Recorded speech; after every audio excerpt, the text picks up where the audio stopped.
Today on the CIO Lifeline, we have Charlton Keultjes back with us today. Charlton was on the show last year. He is an EOS implementer of almost 5 years, and we get to learn about a book that he has just recently released. That book is called The 97 Habits. We have a lot to get to. Don't go anywhere.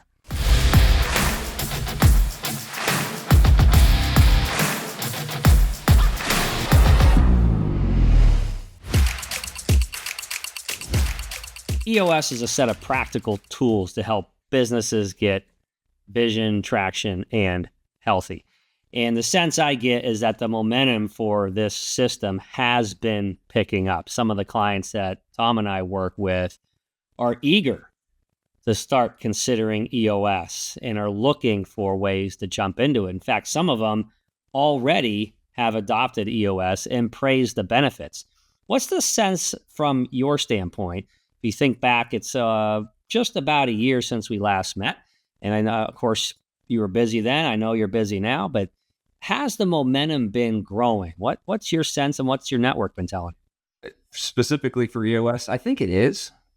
It almost has to with more of us out here, spreading the word, more companies running on this. It's going to continually go. I think with EOS and something like this, there's never a huge explosion because so much of it is word of mouth. It's coming from people having great success and they're going to their peer groups and saying, hey, you got to do this. Going to your friends saying, listen, just talk to Charlton. Just give him some time. Just trust me on this. And so it's kind of a slow trickle, but it certainly keeps building momentum. And then, I think about the last handful of clients that I went through annual planning with. They grew profit by 300%, 342%, 2%, 60%, and one went from 0 to 2.1 million. So this isn't a revenue generation profit building program. Specifically, it's really a system to get you everything you want from your business.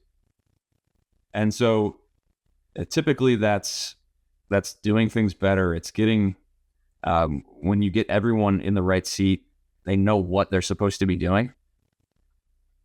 They're being held accountable to it. They're empowered to do it. You get the leadership team on the same page with what are those most important things that we need to be doing. And then we hold ourselves accountable to it. How could you not grow profit? And the thing that I think about is you open up the cover of 5 Dysfunctions of a Team by Patrick Lencioni, and he says, you can, with the right team, you can dominate in any industry against any competition at any time. And I like, that's it. In general, there's to me the same feeling in the economy that there's kind of been for the last 2-3 years where are we waiting for the bottom to fall out? How's it going to land? And everybody's kind of a little uncertain. They're like, where are we going? And the companies that are just putting their head down and doing the right things continue to grow. And I think that's really a key, right? So fear and uncertainty is just a thing, right? In how you manage that. The fear you can manage. Uncertainty is just a fact. What is certain is exactly what you said. Who is our market? How do we dominate? How do we execute most effectively? But we do see a lot of similar things. When we talk to folks, I think we hear a lot of uncertainty. But when we discuss their business and their market, we see broad growth and success. And so that's always encouraging. Tony and we're bullish, right? We all work with very similar customers and, sort of those mid-size manufacturers and distributors, call it, 20 to 500 million. And that is when we think that we're a better judge of what the economy's doing than anything you read in the paper, right? Because if our customers are busy, the economy's good. Well, I mean, I just think about, you guys see a bunch of different companies. I see a bunch of different companies. You see how the bolts are not all tightened up, right? They are not humming like a Ferrari. And so even if the industry is down a little bit, there is so much opportunity. And so there's so much opportunity for each of these companies to get better and grow. So I don't say that critically towards any of them. It's just a reality. So, people listening to this may say, geez, he's saying everyone's terrible, everyone sucks.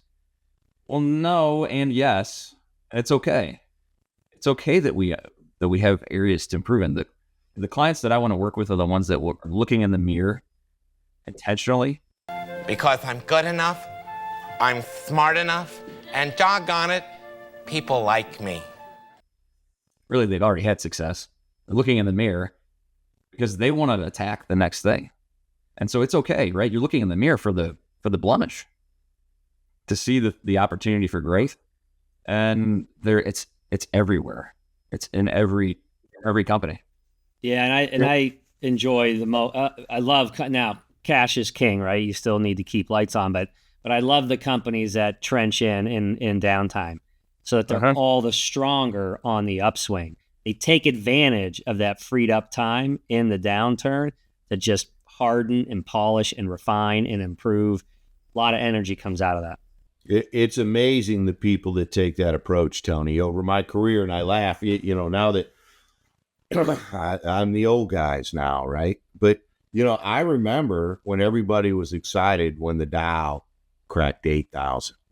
8,000. I mean, we thought that was crazy times, right? And now you look at the economy and the growth, and for all the wailing and gnashing of teeth that you hear from a variety of quarters, for those manufacturers that we're working with, business is good. They're taking care of their customers. They're taking care of their team. And the folks that are engaging, we're not EOS, we're not a one true religion, but we think that traction is a good read and that EOS is a great system. But as long as you're following some method, as you said, to get your vision aligned, get your team in the right seats, and then holding each other accountable in a consistent fashion, we see success, repeated success.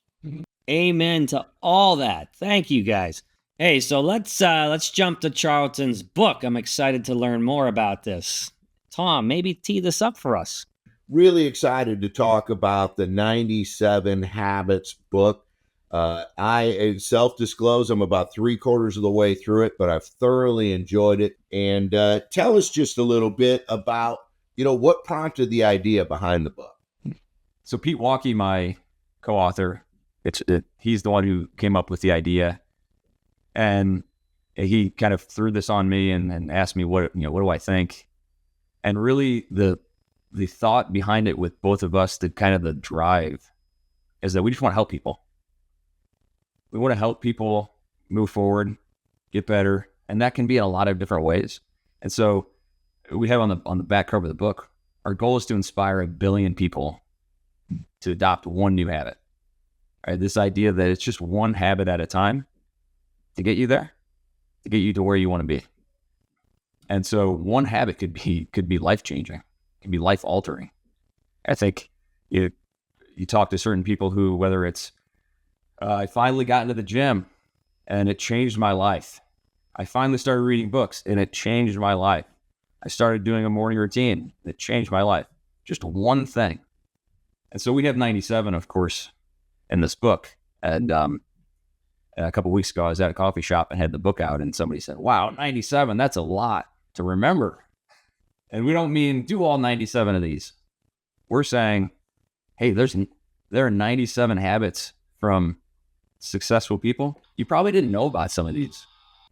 I did, I have to tell you, it's so interesting. And Tony will tell you, I'm a reader, right? So I've read many, many books. I mean, you get to Winston Churchill, I'm probably 7 or 8 books deep. But, Sarah Blakely didn't really know her story. Madam C.J. Walker didn't really know her story. So I'm always interested in being reminded about people I admire. I mean, Buffett, Einstein, are a couple of favorites that you mentioned in the book. I've always been big fans. But, those three, and there was a couple of other examples where I'm like, oh, fascinating story. And then like you say, I think the challenge, the construct, the way I took it in the book is here's some examples.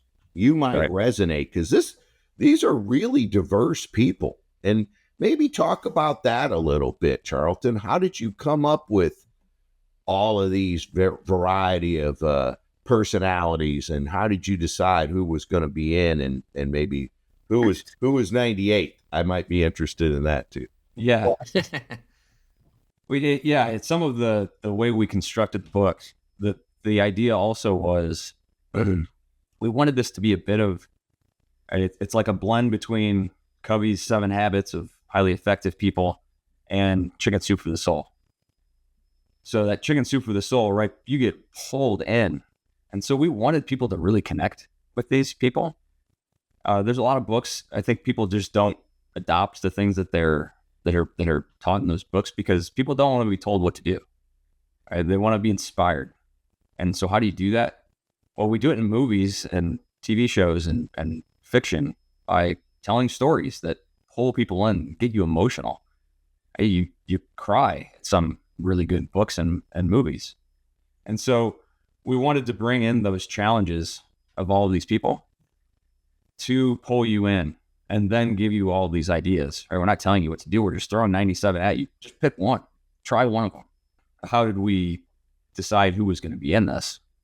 We intentionally went for a lot of these that are well known, right? Successful can mean a lot of different things. I don't personally like successful just meaning you made a lot of money. And also, we could have wrote about 16 people that I know around here, and it might not have been as relatable to other people, which is interesting to say that we're making these wildly successful, mostly really wealthy people really relatable through these stories. So we're pulling you in, and then we're feeding you some information on, look how simple this is. I'm always intrigued by the titles of books and what inspired to that. So as I'm listening to you, and Tom mentioned, was there a 98 that almost made the cut? I also think, could this have been 65 habits? Like, did you work through this mass list of inspiration and folks to arrive at this, or did you have a target in mind? I'm curious about the how you landed with your title. Yeah.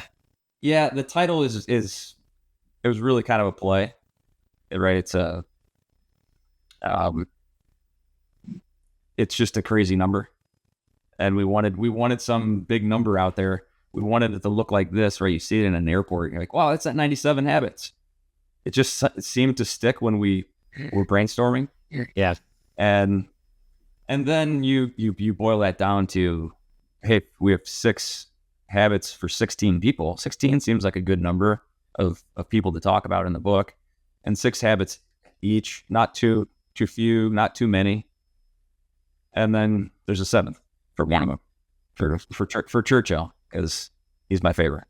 And so as I listen to Tom and yourself, I started thinking about the audience. It feels like this is a pretty broad-reaching target audience that anybody can get some inspiration from this book. Yeah, that's right. We wanted it to be relatable to anyone. So when there's really a handful of ways you can use this book, which we find unique. I think it can be overwhelming for any person to sit down and read a whole book. Everybody's really busy. And so you think, wow, this is a pretty thick book. I don't know that I'm going to finish that, so I'm not going to read it. Well, for guys like Tony, there's pictures, Tony. I forgot to tell you. There's some great pictures of Pete and several of these folks. And so it'll help you. It kind of bridges you right when you think I can't go forward. You're going to get great pictures. In bright primary colors. Yeah. Right? Absolutely.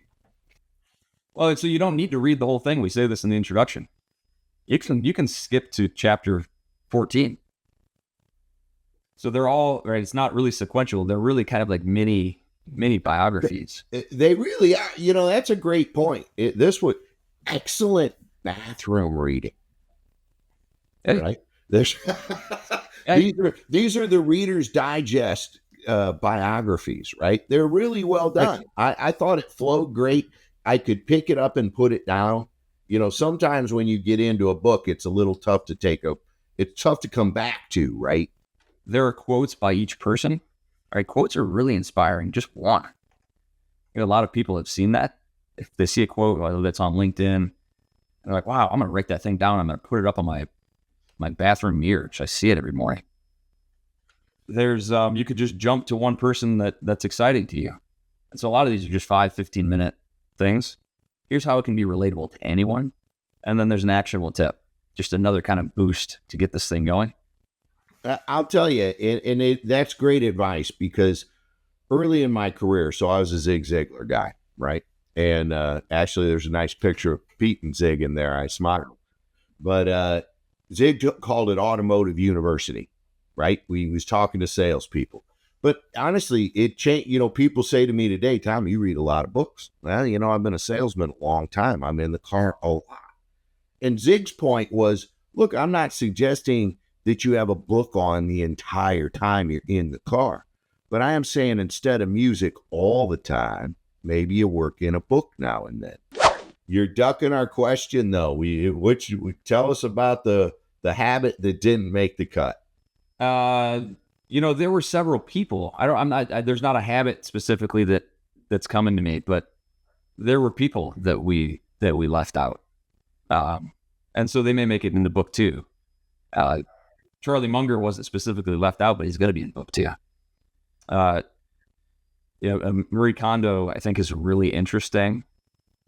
We wrote a chapter on her that didn't make it. That might be the one, because it's really interesting to think about. Okay, Marie Kondo, she's an organizer. I know how that works for my clothes and my closet, but how would I take that to my work life or my personal life? How do I cut out people that don't give me joy? Ooh, that's interesting. I don't get a sense of writer's block here. Like, this feels very natural for you. And in the space you've been in with EOS and helping companies get vision, traction, healthy, and the success you've had in this role for many years, feels like, again, that this just came naturally to you. So, but I'll still pose the question, was this hard to create? Did you have moments of writer block? How long was this journey from start to finish?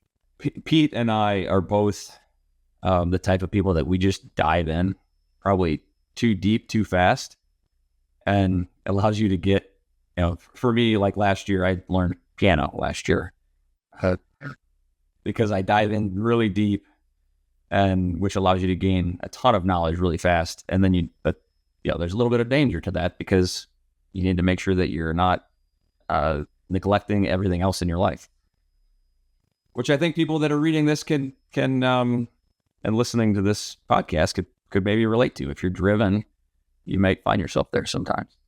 But no, when we were really doing the meat of it, we were going, and there wasn't really any writer's block. I think about this from the standpoint of the working genius. I'm a wonder and discernment. And so there was wonder on the beginning. Wow, what could this be like? And well, what could the structure look like? What else could we add in? And then a lot of research, and then there was a ton of discernment. Okay, what do we put at, right? Marie Kondo, did she make it or not? How do we frame these things? And so that was all really, really great. And then we got to the final 20%, and it was a slog for me. Really, really hard. Tenacity is my lowest. It's my frustration. It's on the bottom of the working genius tray. And so it wasn't that I still didn't like the idea. It's just that last 20%. Just sitting, no different than I just painted my living room, and I got like 6 hours of it done. And my wife said, we probably need to do this little section over here too that leads into the kitchen. And it was like, oh no. That last 20% just gets me, because I want to go on to the next thing. Yeah. How about your co-author Pete? Is tenacity a genius for him? He's an invention. We haven't actually completely compared ours, but he's can push through. But he also likes, I wouldn't be surprised if he's maybe wondering invention. Did you guys butt heads at all during the process? 45, 46, yeah, 47. I wouldn't say butt heads. There's creative discussions that you have to have on when you have two people writing a book on what's the tone going to feel like. How do we make this sound like one person? How do we have the same approach? Those are not easy conversations, but I wouldn't say butting heads, especially for the majority of it. We were both like high on this thing. How do you and Pete know each other? We kind of randomly met. He presented to a peer group of mine, and it's interesting afterwards. So while he was presenting, I was pretty engaged, and so afterwards we talked, and it was just about 5 minutes in. He said, "I think you and I should write a book together someday." Now, this was like a year before we actually engaged to do this. And I chuckled earlier when you're talking about the 20%. I'm the same way. And your analogy is perfect. Like our wives must know each other. If you get into these jobs, and you're committed to doing them, and you're like, finally done. And then there's this, well, what about this little bit? And you're just like, it's I can relate to that. That's why I hire it out. You hinted at potentially another book coming down the road. So what would you have done differently, being your first time and reflecting back?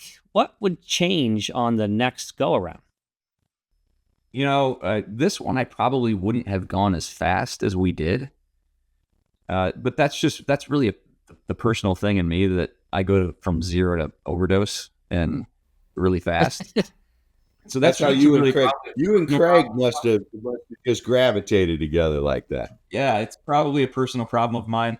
So we've talked about this, and so while I say that, that's not regret, because right. It's learned. I learned that, and the reality is, we'll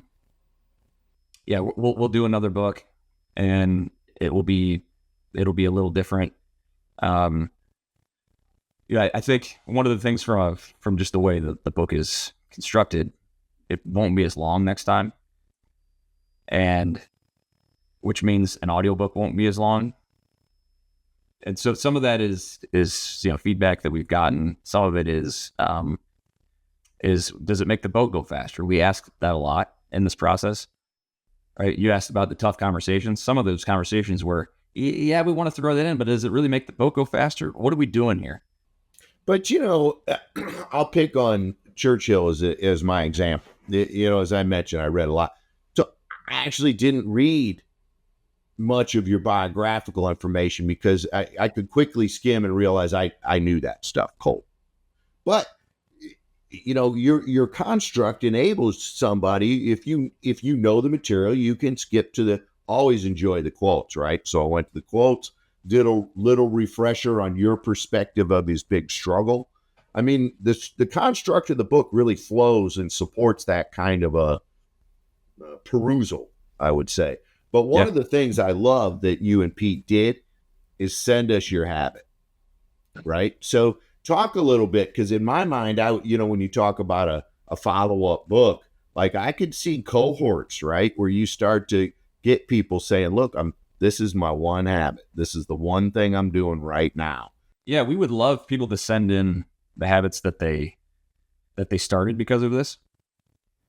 And I wouldn't even expect them to all be one of these 97. But because they read this, it gave them inspiration to do something else. I would love to write a whole book on that, right? This would really be like a chicken soup for the soul type of book. Let's tell the stories of the people that it changed their life because of implementing one of these. That would be great. And I love the simplicity in the concept, getting 1 billion people to adopt one habit. I mean, that's powerful. But could you imagine? Well, and at first, it's the best audacious goal I've heard recently. Because at first, when you said 1 billion, I'm like, come on, Charles. But then I sit here and I think about how people go viral in the concept of just one habit. And I'm like, these two crazy guys could actually do this.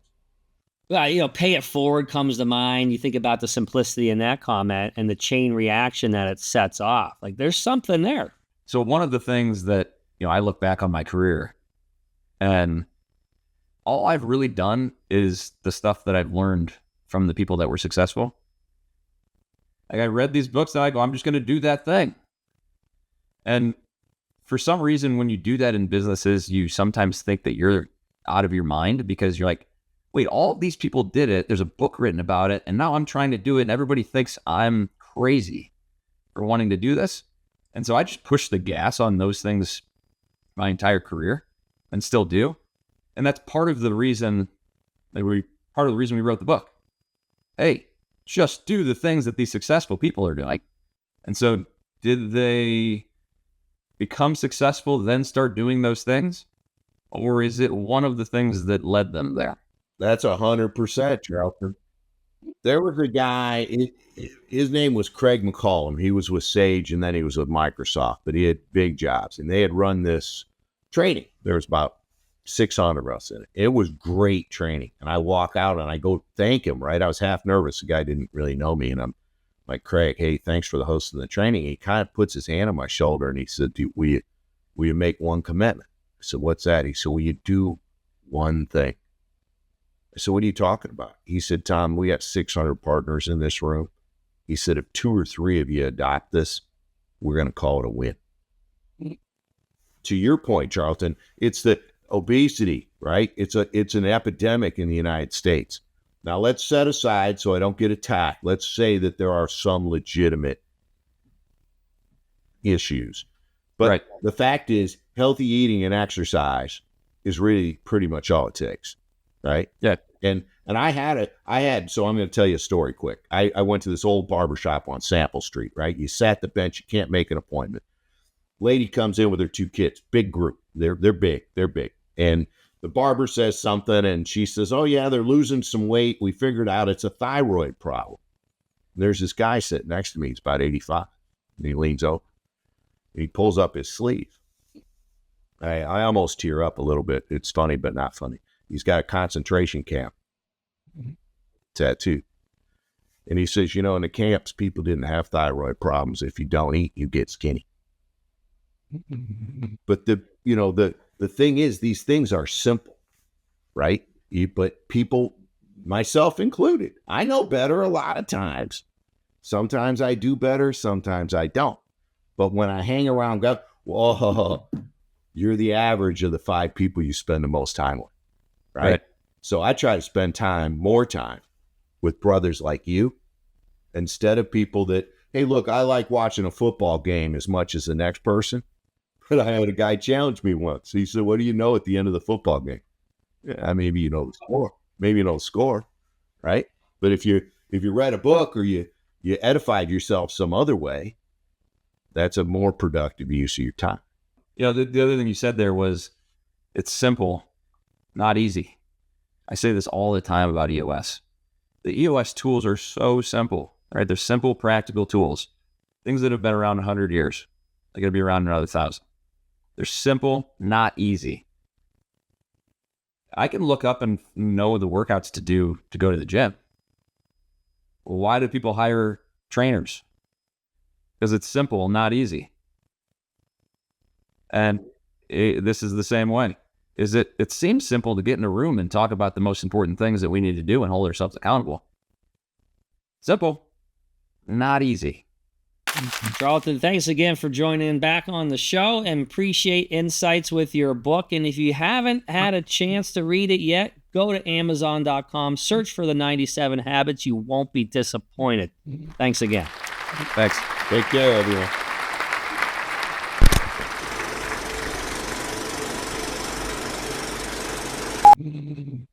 And, maybe you do the intro the way you do. Joined again by Charlton, Tom and I, blah, blah, blah. Tom, what are we talking about today? Whenever you finish whatever, Tom, what are we talking about today? And then I can hold the book up and then blah, okay? Yep. And so I was thinking, now, if we think to be able to say I own a book from someone I know. My favorite part of the book was the font, right? Like I could actually just about read it like it was clearly written by guys that are almost as old as me. Because that's my trouble. Like, I swear to you, I'm almost the large font book guy these days. It's, Right. it's Well, just, and the construct's easy, right? When you move from person to person, anyway, you know what? We'll get there. We don't want you all that up. That's just, I'm trying to sell books Yeah. here. Slow down, damn it. good. Today on the CIO Lifeline, we have Charlton Keultjes. First, Charlton was on the show last April, and we're welcome to have him back. I'm starting this over. That's a hell of a stutter you got there, man. I know, and it persists always.